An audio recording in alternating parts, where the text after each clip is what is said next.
Hello everyone और आप सबका स्वागत है बायोलॉजी लेक्चर सीरीज में। और आज हम चर्चा करेंगे प्लांट किंगडम के बारे में और इससे रिलेटेड जो प्रीवियस ईयर क्वेश्चंस हैं उसको हम यहाँ पे डिस्कस करेंगे, उसको हम सॉल्व करेंगे। ठीक है, तो इस आपको ये देखना है कि जो नीट के प्रीवियस ईयर क्वेश्चंस हैं वो किस प्रकार के आते हैं। तो इस लेक्चर में आप देखेंगे कि किस किस प्रकार के नीट में प्रीवियस ईयर क्वेश्चन आते हैं और उनका पैटर्न कैसा होता है। ठीक है, तो जनरली जो नीट में होते हैं वो मल्टीपल चॉइस क्वेश्चंस होते हैं और कुछ होते हैं जो स्टेटमेंट बेस्ड क्वेश्चंस होते हैं। ठीक है, तो उनके बारे में हम इस लेक्चर में चर्चा करेंगे। तो पिछले लेक्चर में हमने एल्गी के बारे में पढ़ा था।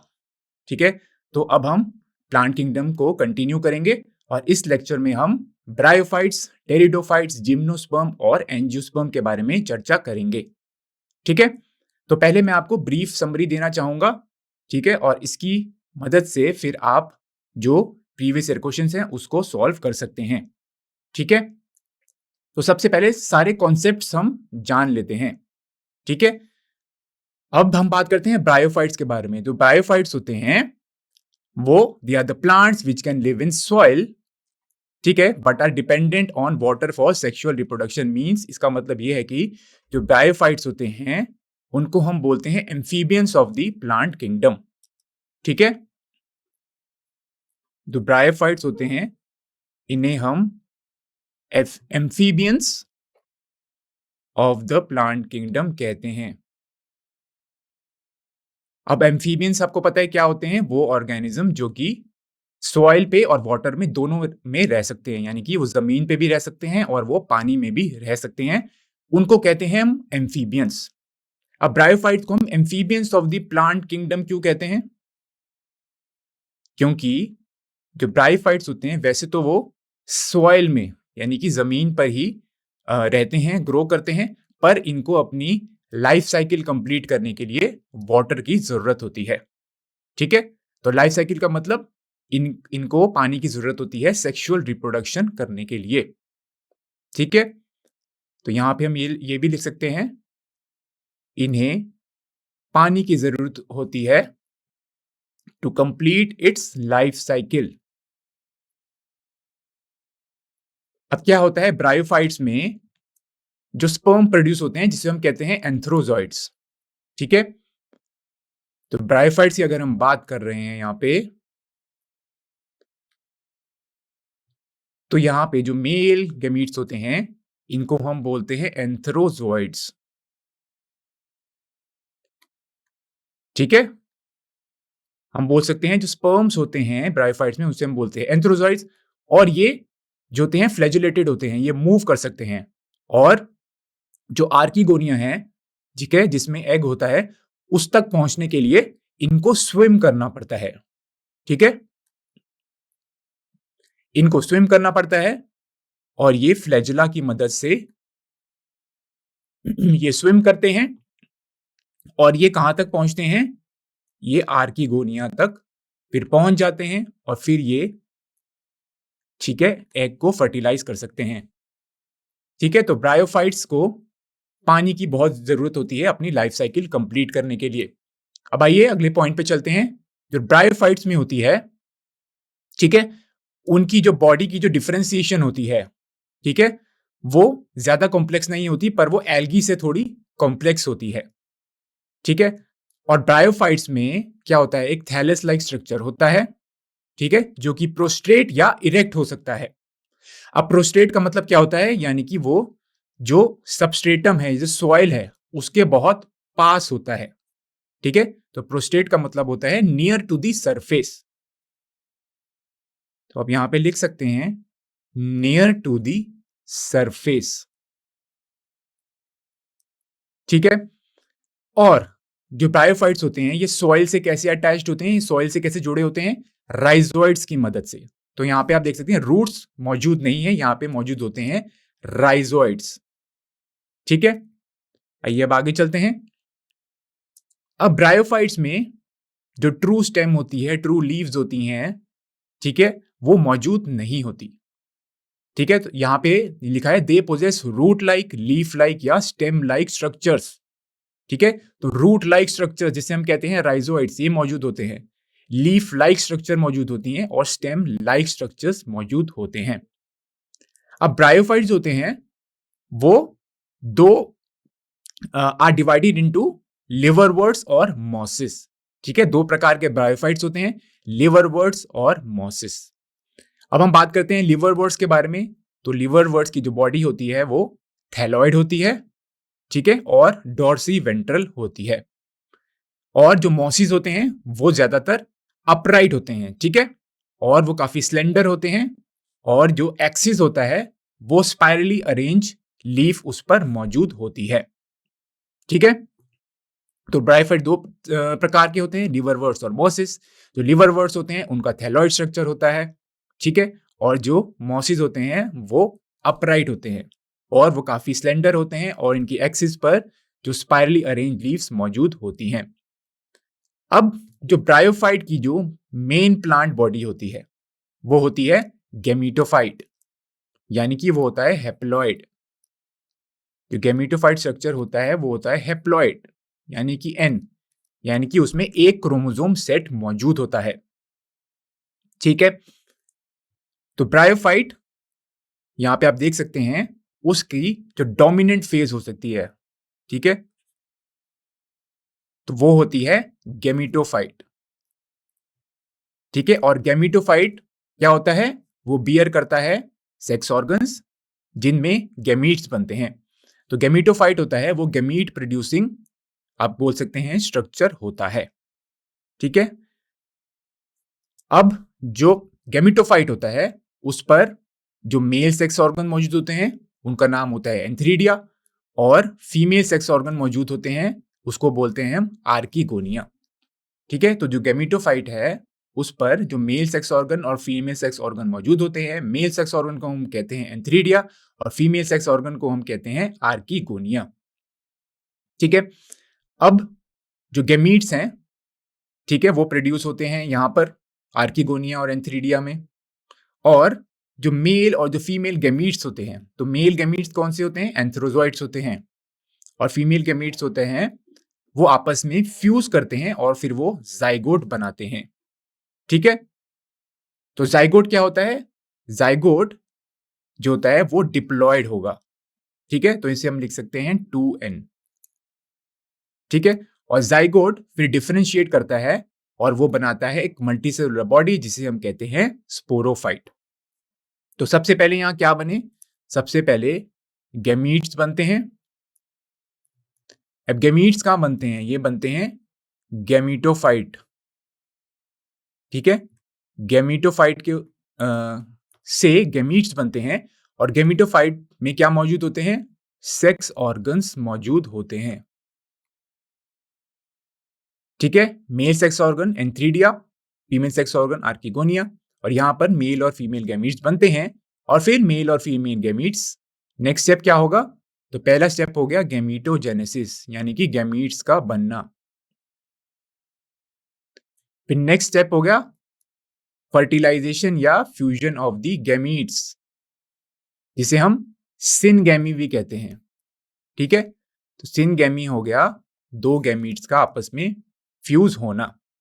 अब गैमीट्स जब आपस में फ्यूज होते हैं तो ये हो गया मेल गैमीट जो फ्यूज करेगा फीमेल गैमीट से, और इनकी फ्यूजन से बनता है एक डिप्लॉयड स्ट्रक्चर जिसे हम बोलते हैं जाइगोट। अब इस जाइगोट में फर्दर डिवीजन होगी, ठीक है, और क्या बनेगा, एक मल्टीसेलुलर स्ट्रक्चर बनता है जिसको हम बोलते हैं स्पोरोफाइट, ठीक है। तो स्पोरोफाइट भी डिप्लॉयड होगा, जाइगोट भी डिप्लॉयड होगा, ठीक है। अब जाइगोट जो होता है वो यूनिसेलुलर स्ट्रक्चर होता है। तो इस यूनिसेलुलर स्ट्रक्चर में माइटोटिक डिविजन्स होती हैं जिसकी वजह से एक मल्टीसेलुलर स्ट्रक्चर बनता है जिसे हम कहते हैं स्पोरोफाइट, ठीक है। आइए अब आगे चलते हैं। अब जो ब्रायोफाइट्स हैं उसमें वेजिटेटिव रिप्रोडक्शन भी होती है। अभी जो वेजिटेटिव रिप्रोडक्शन है ये एक प्रकार का एसेक्सुअल रिप्रोडक्शन होता है, ठीक है, ये एक प्रकार का एसेक्सुअल रिप्रोडक्शन है। और जो वेजिटेटिव रिप्रोडक्शन होती है वो किस किस प्रकार की होती है? फ्रेगमेंटेशन होती है, बडिंग ट्यूबर से भी हो सकती है, गैमा फॉर्मेशन, ठीक है। तो ये सारे मेथड्स होते हैं एसेक्सुअल रिप्रोडक्शन के। तो एसेक्सुअल रिप्रोडक्शन में आपको पता है सिर्फ एक ही पेरेंट इन्वॉल्व होता है और यहाँ पर जो प्रोजेनी बनती है वो जो आइडेंटिकल होती है एक दूसरे से और वो पेरेंट से भी आइडेंटिकल होती है, ठीक है। इसलिए हम इसे क्लोन बोलते हैं। और फ्रेगमेंटेशन, बडिंग, ट्यूबर फॉर्मेशन और जो गैमा होते हैं इसके द्वारा ये वेजिटेटिव रिप्रोडक्शन हो सकती है। अब बात करते हैं हम सेक्सुअल रिप्रोडक्शन के बारे में ब्रायोफाइट्स में। तो सेक्सुअल रिप्रोडक्शन में क्या होता है? मेल और फीमेल जो गैमीट्स हैं वो बनते हैं। तो मेल गैमीट्स होते हैं एंथ्रोजॉइड्स जो कि फ्लैजिलेटेड होते हैं, ज्यादातर ये बाइफ्लैजिलेटेड होते हैं। और जो फीमेल गैमीट होता है वो होता है एग या oospore, ठीक है। अब इन दोनों की फ्यूजन के बाद क्या बनता है? जाइगोट, ठीक है। और ये कहां बनते हैं गैमीट्स? ये बनते हैं एक मल्टीसेलुलर और जैकेटेड सेक्स ऑर्गन में, ठीक है, जिसको बोलते हैं एंथ्रीडिया और आर्कीगोनिया, ठीक है। अब जो जाइगोट बनता है, ठीक है, मेल और फीमेल गैमीट की फ्यूजन के बाद वो जाइगोट जो होता है वो फिर उसमें डिविजन्स होती हैं और फिर वो एक डिप्लॉयड स्पोरोफाइट बनाता है। अब क्या होता है? स्पोरोफाइट में कुछ सेल्स होते हैं उनमें मियोसिस होती है जिसकी वजह से हैप्लॉइड स्पोर्स प्रोड्यूस होते हैं, ठीक है। तो अब तक हमने क्या देखा था? पहले गैमीट्स बनते हैं, गैमीट्स की फ्यूजन के बाद जाइगोट बनता है, जाइगोट से क्या बनता है? स्पोरोफाइट,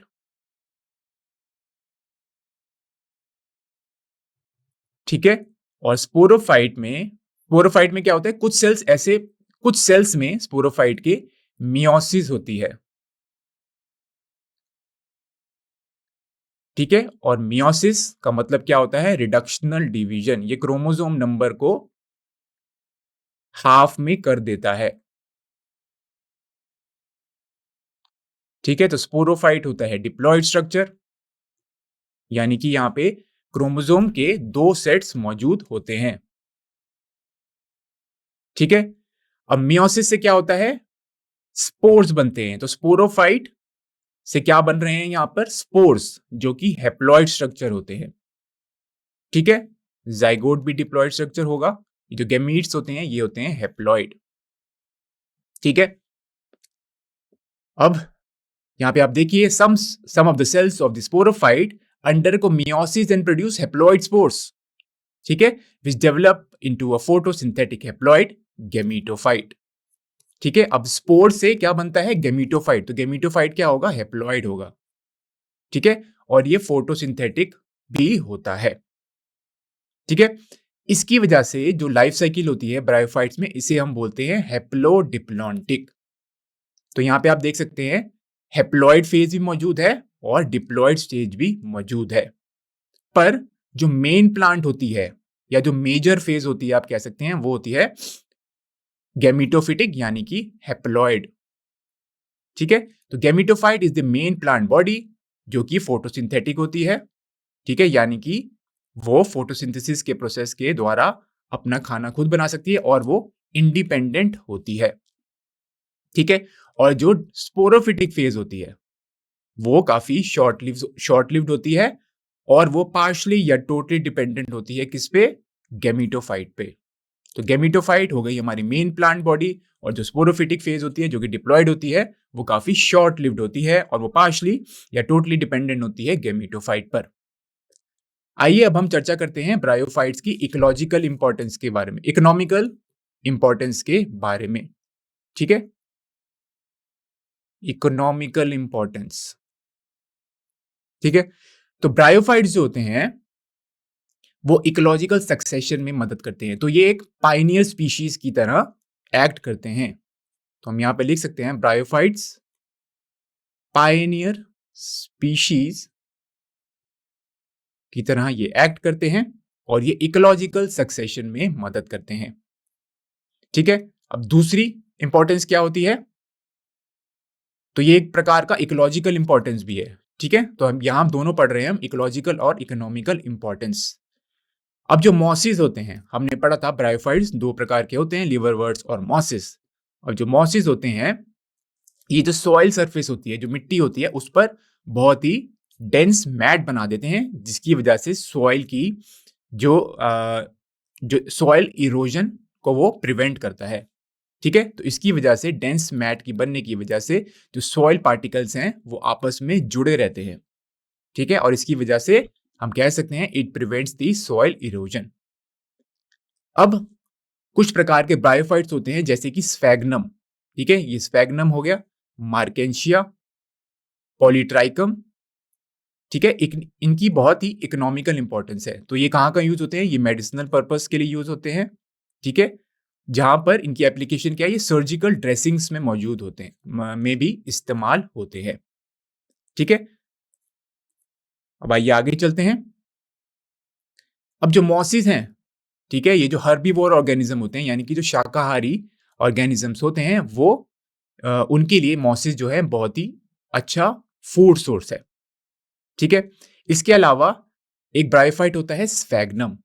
तो स्फैग्नम जो कि एक मॉस है, उससे पीट डिराइव्ड होता है। ठीक है, तो हम स्फैग्नम को हम पीट मॉस भी कहते हैं। और ये जो पीट मॉस है, ये as a fuel source use होता है। ठीक है, इसके अलावा ब्रायोफाइट्स होते हैं, कुछ ऐसे ब्रायोफाइट्स होते हैं जो कि उनकी वाटर होल्डिंग कैपेसिटी बहुत ज्यादा होती है। इसकी वजह से ये पैकेजिंग मटेरियल की तरह भी इस्तेमाल होते हैं। तो कुछ ऐसे स्पेसिमेंस होते हैं जैसे कि live specimen, live biological specimen होते हैं। ठीक है, उनकी जब ट्रांसपोर्ट करनी होती है काफी लॉन्ग डिस्टेंस तक, तब उन्हें हम जो ब्रायोफाइट्स होते हैं जैसे कि स्फैग्नम, उसमें हम उसे कवर कर देते हैं। तो स्फैग्नम की जो वाटर होल्डिंग कैपेसिटी होती है वो बहुत ही ज्यादा होती है। ठीक है, इनकी वाटर रिटेनिंग कैपेसिटी आप कह सकते हैं, वाटर होल्डिंग कैपेसिटी बहुत ज्यादा होती है, जिसकी वजह से वो जो बायोलॉजिकल मटेरियल है वो काफी समय तक प्रिजर्व रहता है। ठीक है, अब हम बात करते हैं टेरिडोफाइट्स के बारे में।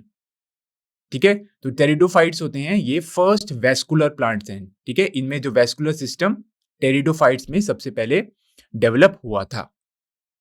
अब जो ब्रायोफाइट्स हैं उसमें जो मेन प्लांट क्या होती थी? मेन प्लांट बॉडी होती थी गैमेटोफाइट, पर जो टेरिडोफाइट्स में मेन प्लांट बॉडी होती है स्पोरोफाइट। ठीक है, और यहाँ पे जो स्पोरोफाइट है वो डिफरेंशिएटेड होता है ट्रू रूट, स्टेम और लीव्स में। तो ब्रायोफाइट्स में ट्रू रूट, स्टेम और लीव्स मौजूद नहीं थी, पर जो टेरिडोफाइट्स होते हैं उसमें ट्रू रूट, स्टेम और लीव्स मौजूद है। ठीक है, अब यहाँ पे वेस्कुलर सिस्टम भी बहुत अच्छा डेवलप्ड है। ठीक है, वेस्कुलर सिस्टम क्या होता है? जाइलम और फ्लोएम, जो कि पानी और जो खाना होता है उसकी कंडक्शन में मदद करता है। अब जो स्पोरोफाइट्स होता है उस पर स्पोरेंजिया मौजूद होते हैं। और स्पोरेंजिया क्या होते हैं? स्पोरेंजिया के अंदर स्पोर्स बनते हैं। तो स्पोर प्रोड्यूसिंग स्ट्रक्चर या स्पोर बियरिंग स्ट्रक्चर को बोलते हैं हम स्पोरेंजिया। और स्पोरेंजिया कहाँ मौजूद होते हैं? स्पोरोफाइट के ऊपर। ठीक है, अब जो स्पोर्स होते हैं, ठीक है, यहां पर जो स्पोर्स बनते हैं वो हैप्लॉइड होंगे, यानी कि वो मियोसिस के द्वारा बनते हैं। ठीक है, तो स्पोरोफाइट तो हमारा होता है डिप्लॉइड। अब स्पोरोफाइट में मियोसिस होती है और वो बनाते हैं हैप्लॉइड स्पोर्स। अब ये स्पोर जो है फिर जर्मिनेट करते हैं और वो बनाते हैं हैप्लॉइड गैमीटोफाइट। तो ये जो गैमीटोफाइट होगा वो होगा हैप्लॉइड। ठीक है, अब जो गैमीटोफाइट होगा वो गैमीट फॉर्मेशन करता है, और गैमीट फॉर्मेशन के लिए क्या चाहिए होता है? मेल और फीमेल सेक्स ऑर्गन। तो मेल सेक्स ऑर्गन जिसे हम कहते हैं एंथ्रीडिया, और फीमेल सेक्स ऑर्गन जिसे हम कहते हैं आर्किगोनिया, ये दोनों गैमीटोफाइट पर मौजूद होते हैं। अब ब्रायोफाइट्स की तरह ही टेरिडोफाइट्स को भी जो मेल गैमीट है, जो कि जिसे हम बोलते हैं आर्किगो एंथ्रोजोइड्स, उसकी ट्रांसफर के लिए पानी की जरूरत होती है। ठीक है, तो आप देख सकते हैं water is required for transfer of the male gametes. ठीक है, एंथ्रोजोइड्स टू आर्किगोनियम। तो आर्किगोनियम में क्या मौजूद होगा? एग मौजूद होगा। ठीक है, और इनकी फ्यूजन से क्या बनता है? जाइगोट। तो zygote is formed after the fertilization. Fertilization क्या होता है? Fusion of the male and the female gamete. और इनकी फ्यूजन के बाद क्या बनेगा? जाइगोट बनेगा। ठीक है, जिसमें डिविजन्स होती हैं और वो फिर बनाता है स्पोरोफाइट। ठीक है, तो टेरिडोफाइट्स में क्या हो रहा है? जो मेन बॉडी है, मेन प्लांट बॉडी जो है वो है स्पोरोफाइट। ठीक है, तो ये है टेरिडोफाइट्स में।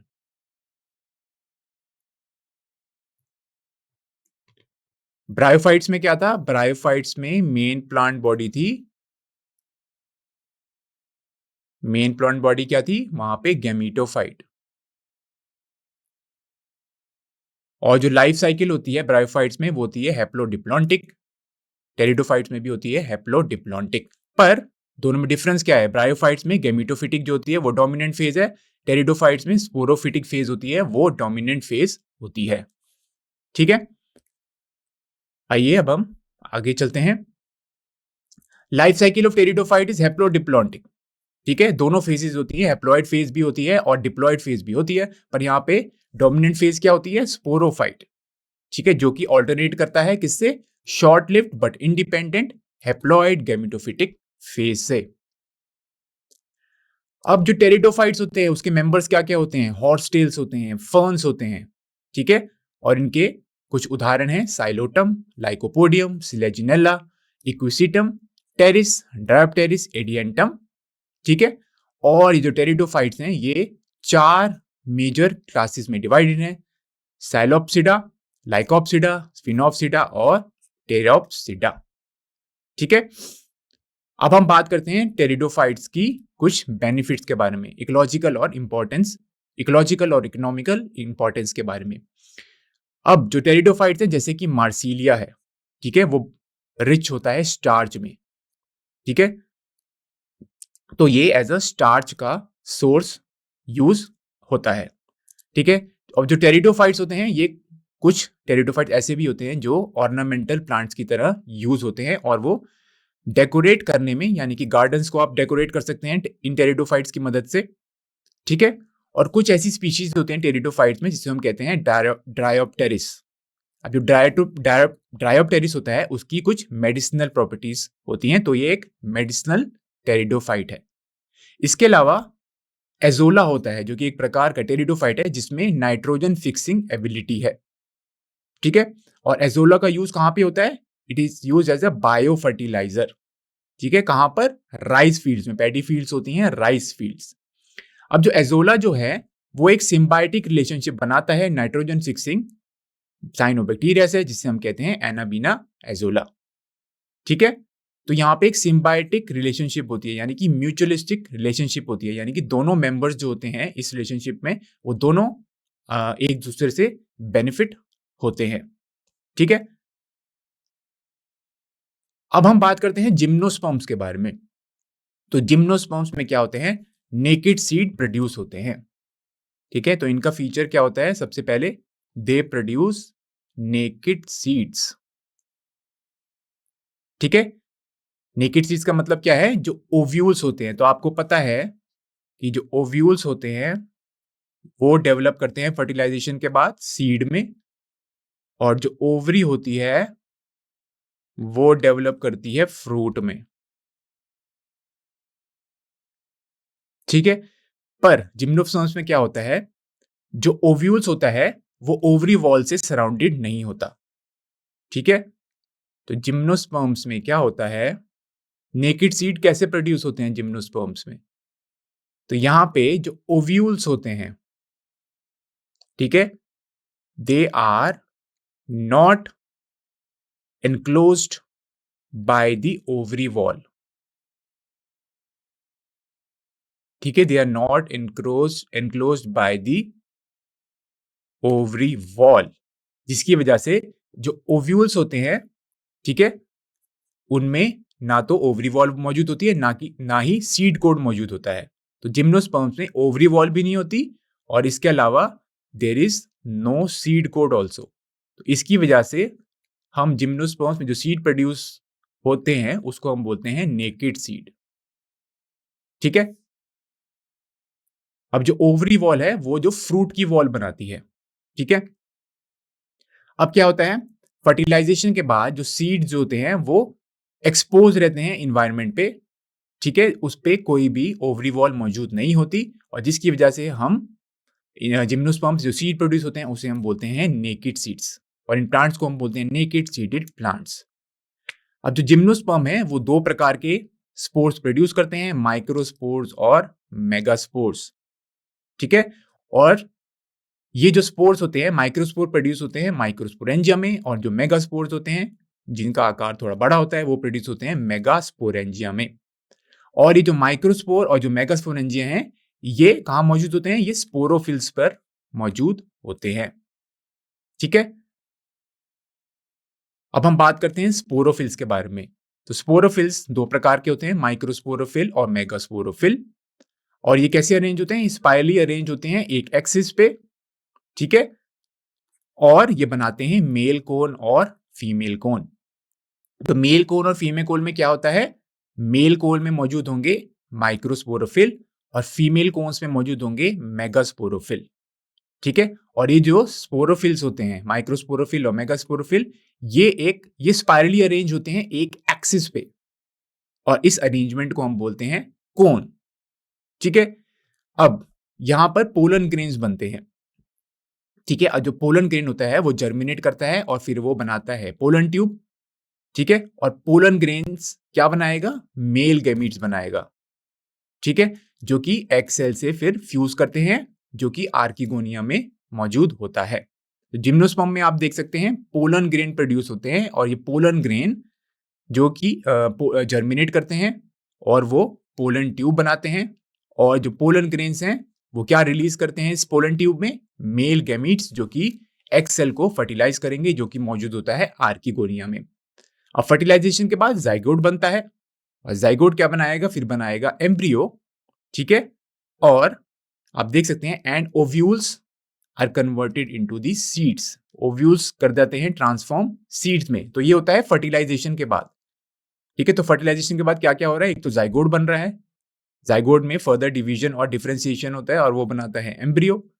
और एम्ब्रियो के बाद क्या बनता है? और एम्ब्रियो के अलावा क्या बनता है? जो ओव्यूल्स होते हैं वो फिर सीड्स में ट्रांसफॉर्म हो जाते हैं, और ये जो सीड्स होंगे ये नेकेड सीड्स होंगे, इस पे कोई भी ओवरी वॉल मौजूद नहीं होगी। ठीक है, अब आप देख सकते हैं जाइगोट जो होगा वो होगा डिप्लॉयड स्ट्रक्चर, और जो एम्ब्रियो होगा वो भी होगा हमारा डिप्लॉयड स्ट्रक्चर। ठीक है, अब जो जिम्नोस्पर्म की लाइफ साइकिल कैसी होती है? वो होती है डिप्लॉन्टिक। तो ब्रायोफाइट्स और टेरिडोफाइट्स में जो लाइफ साइकिल होती है वो होती है हैप्लोडिप्लॉन्टिक, बट जिम्नोस्पर्म में डिप्लॉन्टिक लाइफ साइकिल होती है, यानी कि जो डिप्लॉयड स्पोरोफिटिक फेज होता है वो होता है डोमिनेंट फेज। ठीक है, अब हम बात करते हैं जिम्नोस्पर्म की इकोनॉमिक इंपॉर्टेंस के बारे में। अब जो जिम्नोस्पर्म्स होते हैं, कुछ ऐसे जिम्नोस्पर्म्स होते हैं जो कि मेडिसिनल प्लांट की तरह एक्ट करते हैं, इनकी मेडिसिनल वैल्यू होती है, और इससे बहुत प्रकार के जो है ड्रग्स भी आइसोलेट की हैं, जो कि उनकी बहुत सारी मेडिकल एप्लीकेशंस है। तो पहला ऐसा प्लांट है एफिड्रीन। ठीक है, एफिड्रा।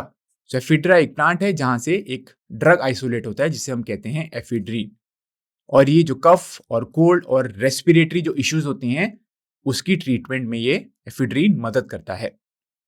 इसके अलावा एक ड्रग होता है टेक्सोल, जो कि कहां से मिलता है? टेक्सस ब्रेविफोलिया। तो टेक्सस ब्रेविफोलिया एक जिम्नोस्पर्म है जिससे एक कंपाउंड आइसोलेट होता है जिसे हम बोलते हैं टेक्सोल।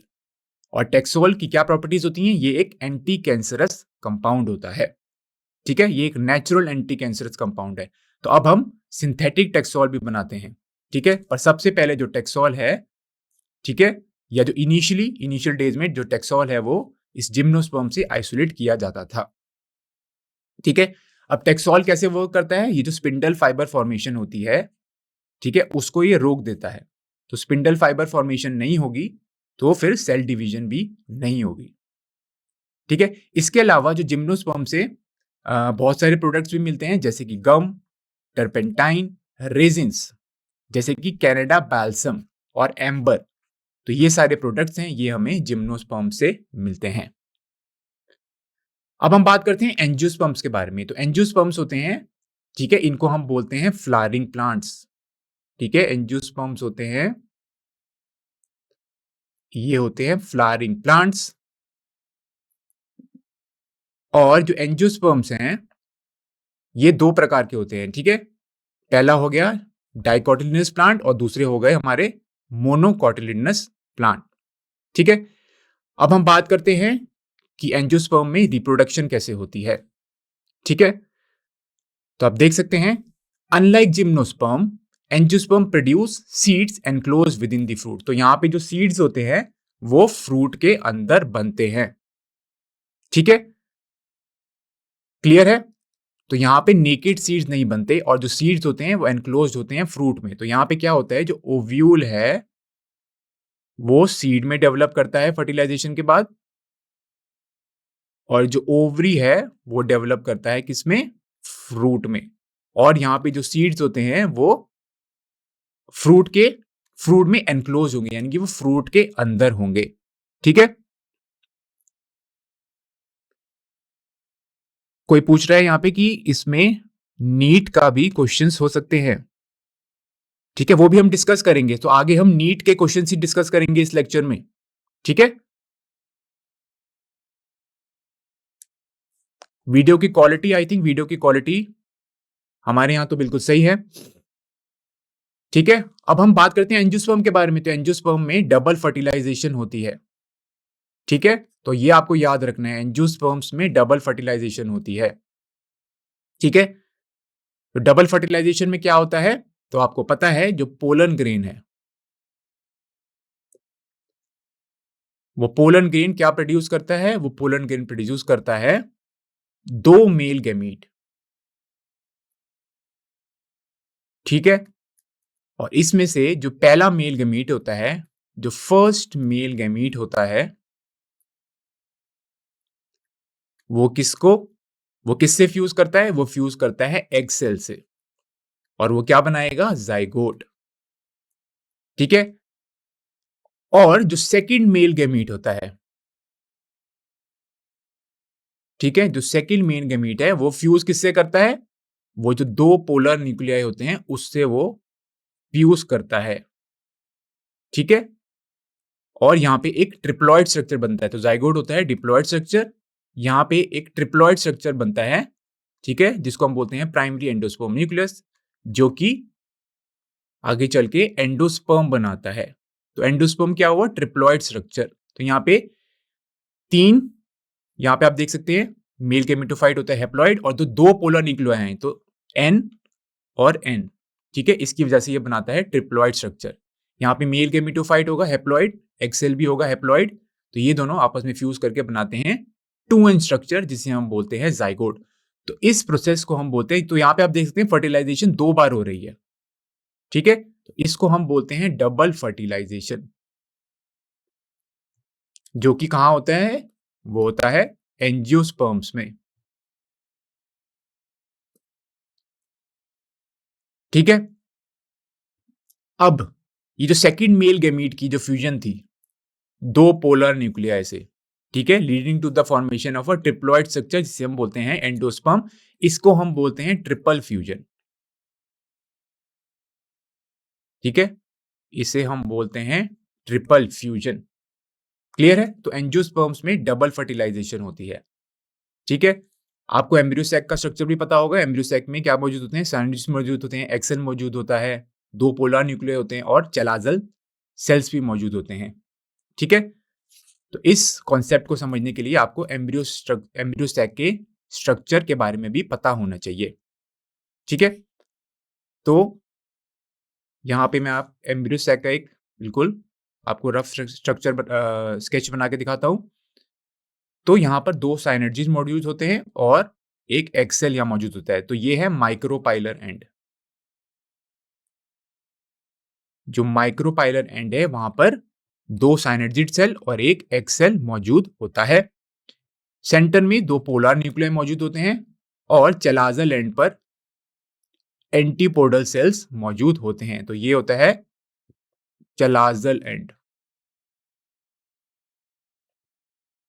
ठीक है, ये कौन से सेल्स होते हैं, ये होते हैं एंटीपोडल सेल।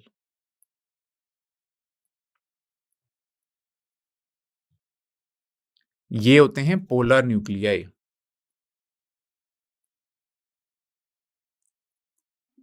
ठीक है, ये होते हैं साइनर्जिड्स,